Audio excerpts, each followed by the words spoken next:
सविनय अवज्ञा आंदोलन में बिहार की भूमिका को स्पष्ट करें। इस प्रश्न का उत्तर हम इस तरह से लिख सकते हैं। सविनय अवज्ञा आंदोलन का प्रस्ताव दिसंबर 1929 में लाहौर में कांग्रेस के अधिवेशन में पारित हुआ, जिसके अध्यक्ष पंडित जवाहरलाल नेहरू थे। इसी अधिवेशन में पूर्ण स्वतंत्रता का प्रस्ताव भी पारित हुआ और 26 जनवरी को स्वाधीनता दिवस मनाने का फैसला हुआ।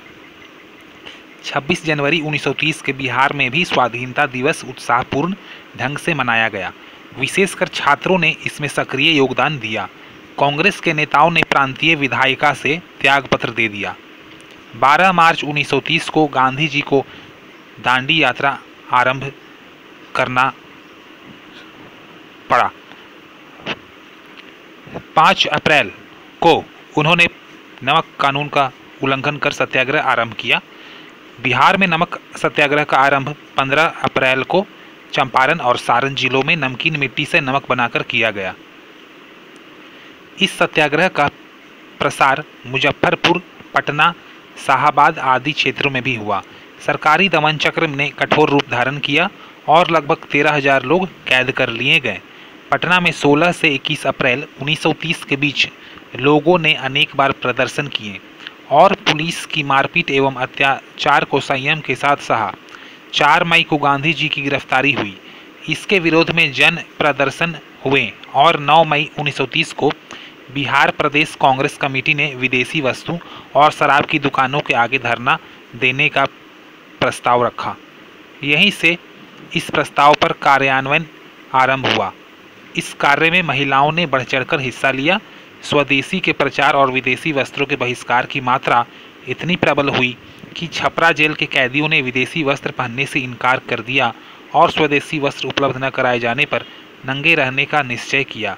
कई दिनों तक यह नंगी हड़ताल जारी रही, तब जाकर कैदियों को स्वदेशी वस्त्र दिए गए।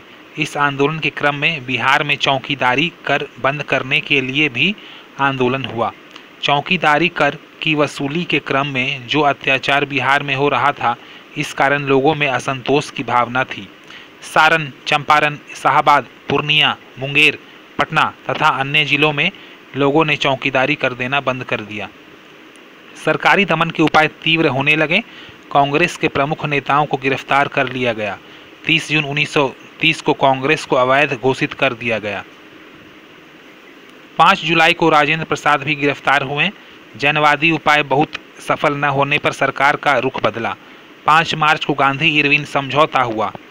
कांग्रेसी नेताओं की रिहाई आरंभ हुई। आंदोलन स्थगित हो गया। फिर ब्रिटिश सरकार और भारतीय नेताओं के बीच गोलमेज वार्ता हुई, जो विफल रही।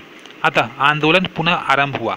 1 जनवरी 1932 को राजेंद्र प्रसाद, ब्रजकिशोर प्रसाद, कृष्ण वल्लभ सहाय आदि बंदी बना लिए गए। 26 जनवरी को फिर समस्त बिहार में स्वाधीनता दिवस मनाया गया। इसके विरुद्ध सरकारी दमन निर्दयतापूर्ण ढंग से आरंभ हुआ। मोतिहारी गोलीकांड में कई लोग मारे गए।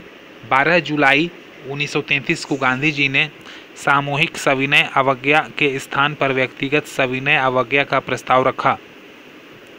बिहार में इसका काफ़ी अच्छा प्रभाव रहा। लगभग 1880 सत्याग्रही जेल गए। 7 अप्रैल 1934 को गांधी जी ने पटना में अपने वक्तव्य में आंदोलन स्थगित करने की सलाह दी। 18 मई को बिहार प्रदेश कांग्रेस कमेटी ने इसका समर्थन किया और बिहार में आंदोलन स्थगित हो गई। यह आंदोलन समाप्त हो गया, लेकिन इसके प्रभाव निर्णायक रहे और बिहार में राजनैतिक चेतना जागृत हुई।